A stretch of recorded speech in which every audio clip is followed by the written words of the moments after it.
दोस्तों, आपने माजा और फ्रूटी का तो गर्मियों में काफी मजा लिया ही होगा। ये सभी ब्रांड्स ये कहते हैं कि 100% मैंगो से बना है। क्या लेकिन सच में बना है? क्या सच में फैक्ट्री में इन ड्रिंक्स को बनाते हुए सिर्फ मैंगो का ही यूज होता है? अगर इन जूसेस को सचमुच में मैंगो से ही बनाया जाता है तो फिर हर बोतल पर क्यों लिखा होता है कि इसमें आर्टिफिशियल फ्लेवर ऐड किए गए हैं? आखिर क्या प्रोसेस है जो पेड़ों पर लगे आमों को इन फ्रिज रखी बोतलों में बदल दिया जाता है? आज जानेंगे हम ये सब, और बने रहिए हमारे साथ इस वीडियो में अंत तक। और हमारे चैनल अनोखी दुनिया को सब्सक्राइब करके बेल आइकन को दबाना बिल्कुल भी मत भूलिए। तो सबसे पहले बात करते हैं मैंगो को इन फैक्ट्रीज तक लाने की। जैसा कि आपने देखा ही होगा कि आम के पेड़ बहुत ऊंचे और बड़े होते हैं, इसलिए इन पर से आमों को निकालना भी एक चैलेंज होता है। इसलिए हार्वेस्टिंग एड्स का इस्तेमाल किया जाता है, यानी कि उनकी मदद ली जाती है। नीचे के आमों को तो हाथ से ही तोड़ लिया जाता है, लेकिन ऊपर के आमों के लिए पिकिंग स्टिक का इस्तेमाल किया जाता है, जिसके आगे मैकेनिकल जॉज लगे होते हैं जो स्टम को काट देते हैं और आम नीचे गिर जाता है। इससे भी ऊंचे आमों को तोड़ने के लिए हाइड्रोलिक लैडर का इस्तेमाल किया जाता है, जो कि एक क्रेन के साथ अटैच होती है।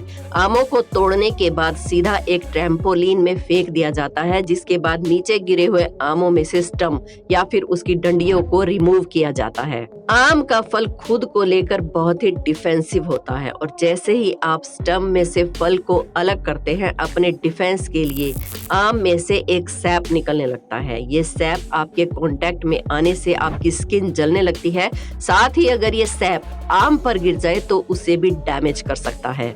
इसीलिए स्टम को बहुत ही ध्यान से ग्लव्स पहनकर निकाला जाता है, और निकालते ही अगले 5 सेकंड के अंदर ट्रैम्पोलिन में फेंक दिया जाता है।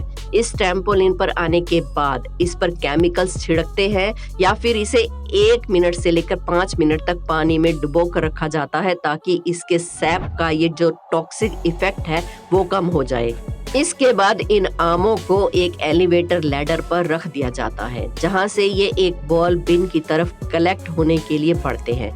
क्योंकि ये आम पक गए हैं, इसलिए गिरने से डैमेज हो सकते हैं। इसलिए डैमेज से इनको बचाने के लिए बॉल बिन के ऊपर एक फोम की शीट लगा दी जाती है, जिस पर ये गिरते हैं, और फिर उस फोम की शीट को हटाने पर कम फोर्स के साथ ये बिन में गिरते हैं और डैमेज नहीं होते।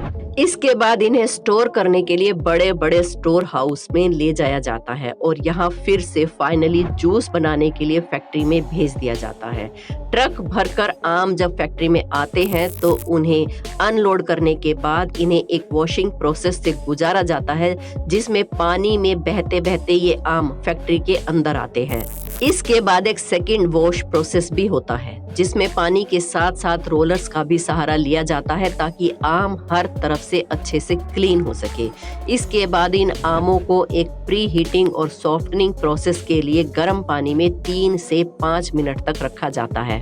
ऐसा करने से आमों पर मौजूद फिनोल ऑक्सीडेंट्स को रिमूव किया जाता है, लेकिन इस प्रोसेस से आम का कलर और उसका फ्लेवर भी काफी हद तक रिमूव हो जाता है।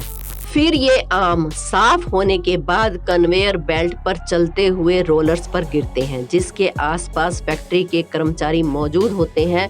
सबसे पहले ये कर्मचारी इन आमों का विजुअल इंस्पेक्शन करते हैं और डैमेज को चेक करते हैं। अगर कोई आम अच्छी क्वालिटी का नहीं है या डैमेज हो गया है तो उसे लाइन से बाहर निकाल दिया जाता है, और बाकी आमों को उसी लाइन पर छोड़ देते हैं। फिर कर्मचारी इन बचे हुए आमों की टिप्स, या फिर यूं कहें कि इनके ऊपर के भाग को काट देते हैं। यहाँ से ये आम कन्वेयर बेल्ट पर ही आगे बढ़ते हैं और एक डी-स्टोनिंग मशीन तक पहुंच जाते हैं। ये डी-स्टोनिंग मशीन बिना किसी वेस्टेज के बहुत ही एफिशिएंट तरीके से आमों की गुठलियों और उनके छिलकों को रिमूव कर देती है। इसके बाद ये आम एक पल्पिंग और एक्सट्रॉटर मशीन के अंदर चले जाते हैं। ये मशीन इन आमों को जूस में बदल देती है। अब इनमें 2 तरीके के जूसेस की कैटेगरी बन जाती है, एक विद पल्प और दूसरी विदाउट पल्प। इन दोनों ही तरह के जूसेस को निकालने के लिए अलग अलग तरह के फिल्टर्स लगाए जाते हैं। इस जूस को निकालने के बाद अब बारी आती है इसे एक जूस डिक्रेसर में भेजने की, जहां पर इस जूस में से सभी एयर पार्टिकल्स को रिमूव कर दिया जाता है, ताकि जूस में ट्रैप्ड ऑक्सीजन उसे ऑक्सीडाइज करके खराब ना कर दे। डिग्रेसिंग मशीन में ये जूस 90 से 95 डिग्री सेल्सियस के तापमान पर 10 से 15 मिनट तक रहता है। अभी इस मैंगो जूस के साथ एक परेशानी ये भी है कि इसकी डेंसिटी बराबर नहीं है। साथ ही इसमें कुछ बड़े और कुछ छोटे पार्टिकल्स हैं जो इस जूस के टेक्सचर को खराब कर सकते हैं। इस समस्या से निपटने के लिए इसे एक होमोजेनेसर मशीन में डाला जाता है, जहां 20 से 25 मेगापास्कल प्रेशर पर इसे 2 से 3 बार होमोजेनिस किया जाएगा। इस प्रोसेस के बाद बड़े से बड़े पार्टिकल्स भी 1 से 5 माइक्रोमीटर के साइज के हो जाते हैं। होमोजेनिस मैंगो जूस को इसके बाद स्टेरिलाइजेशन प्रोसेस के लिए आगे भेजा जाता है। स्टेरिलाइजेशन प्रोसेस वो प्रोसेस होता है जिसमें से किसी भी जूस में मौजूद हार्मफुल बैक्टीरियाज को मारा जाता है।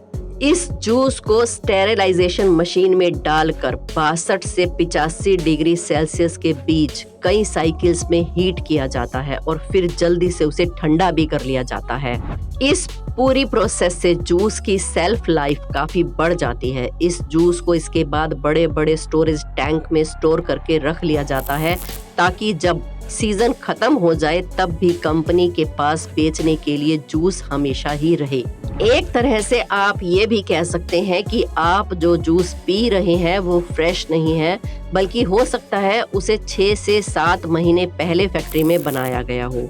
इतने वक्त तक स्टोर करने का एक नुकसान ये भी होता है कि जूस अपना फ्लेवर लूज करना शुरू कर देता है, इसलिए कंपनी को उसमें आर्टिफिशियल फ्लेवर्स डालने पड़ते हैं और इसीलिए कंपनी को हर जूस की बोतल में आर्टिफिशियल फ्लेवर्स एडेड लिखना पड़ता है।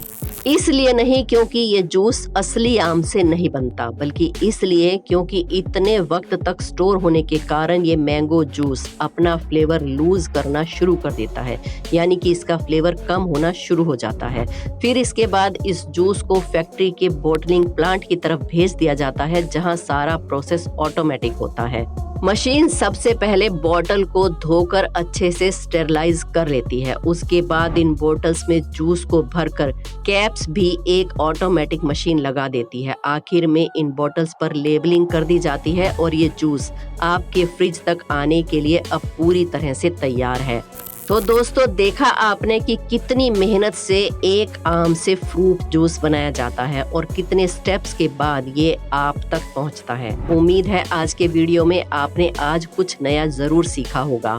वीडियो पसंद आया हो तो एक लाइक जरूर करें। हमारे चैनल अनोखी दुनिया से जुड़े रहें, क्योंकि हम आपके लिए इसी तरह के इंटरेस्टिंग और नॉलेजेबल वीडियो लाते रहते हैं। अनोखी दुनिया को सब्सक्राइब करके बेल आइकन को प्रेस करना बिल्कुल भी ना भूलें। मिलते हैं फिर दोबारा एक और नई वीडियो में एक और नए इंटरेस्टिंग टॉपिक के साथ। धन्यवाद।